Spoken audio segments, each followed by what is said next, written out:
Hello and welcome to aefTV. I'm joined by John Lewis, the Managing Director of Aggreko Africa. Welcome, John. Thank you. Great to be here. Thank you. And have you been enjoying the conference so far? Yeah, really good. It's great to see people in the flesh after such a long time.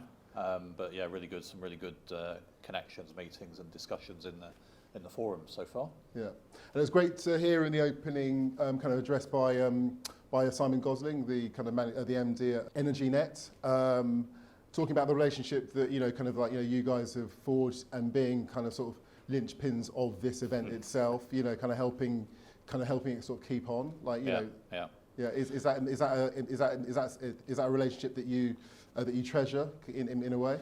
Yeah, sure. Look, we've been a sponsor for 23 years, a headline forum sponsor for 23 years now. Yeah. And obviously in the last couple of years it's been a very difficult time for that business, so we've supported it through that as well. We get great value from it, so it's the main energy event for Africa, in the year. A lot of ministers attend, energy ministers and other industry colleagues and policy makers, so it's a great forum for general discussions, and we like to play a role in that discussion and also develop contacts and business from it. So yeah, really valuable for us. Just a few days before this conference started, we had COP26. What did you make of what came out of that? Yeah, so look, I mean, I think COP26 is a hugely important event for the global audience of getting to clean energy. Clearly, we've seen degrees of progress, reinforcing what was agreed in Paris, adding to it, particularly around reduction in coal, which clearly is a good thing. I think we have to remember, though, I worry about Africa more than anything. Africa is a very small emitter of carbon, less than 3%, as I said in my speech yesterday, less than 3% globally, and actually has a lot of challenges with energy poverty, lack of access. So really, we're not talking about a transition in Africa. We're talking about evolving and addressing energy poverty, but in a clean way. So it's a different dialogue, effectively.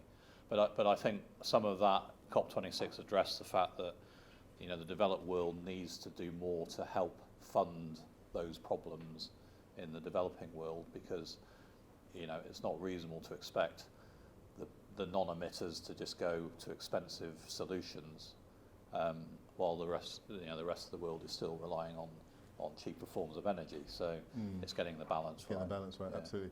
And so I read that you have a target of reaching net zero by 2050. Is that the case? That's right. So, which is a pretty tough challenge when what you do is... I was going to say, when I read it, I was surprised. Is burn we burn a lot of thermal energy. But so we have a target of, before then, to cut diesel in half, diesel emissions and diesel usage in half by 2030, which is a big shift in itself for our business, and a lot of markets we serve, that's the only option they have for power. So investing in alternative fuels to help that transition is a key part of that. And then on top of that, we've said the entire emissions for Aggreko will be net zero by 2050. So what that really spells out is our commitment to investing in cleaner energy sources clearly over the next 30 years. There will be new technologies, renewable energy, storage, etc. That's our commitment to investing in what's right at the right time to achieve those goals. Okay, absolutely. And there's, I've just got some notes here about phasing down or phasing out. I mean, those are expressions which I guess people might assume have sort of negative connotations, but but it's about kind of the opportunity, isn't it? It's about the kind of new opportunities that creates. It's not so much about kind of that kind of going. It's more about the future, isn't it? Yeah. There's a big gap to fill.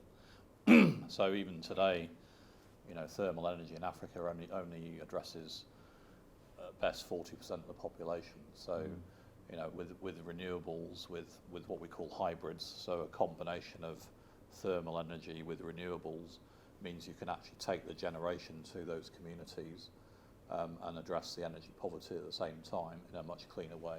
And we're looking at quite a number of projects where we deploy from scratch with a cleaner solution than just the traditional sort of diesel application. Absolutely. What about Africa's precondition to master an energy transition? Well, I think the biggest conundrum really is, Africa is very, very well placed for renewable energy. It's got superb solar coverage, as we know. Great wind opportunities. So there's if we tapped it properly, it could probably generate more power than Africa needs. It could become a net exporter of power.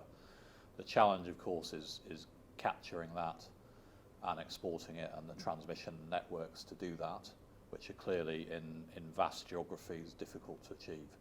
So I think that's the ultimate challenge: is how do we aid African countries to help the rest of the world effectively, in tapping their renewable sources and helping them provide power to the rest of the world, whether it's directly through renewables, or as we've seen this week, the fantastic initiative by Namibia to develop green hydrogen production using renewable energy. So those sorts of initiatives, I think really put Africa at the forefront of actually solving the problem for the rest of the world. We just need to figure out a way of tapping that effectively. Okay.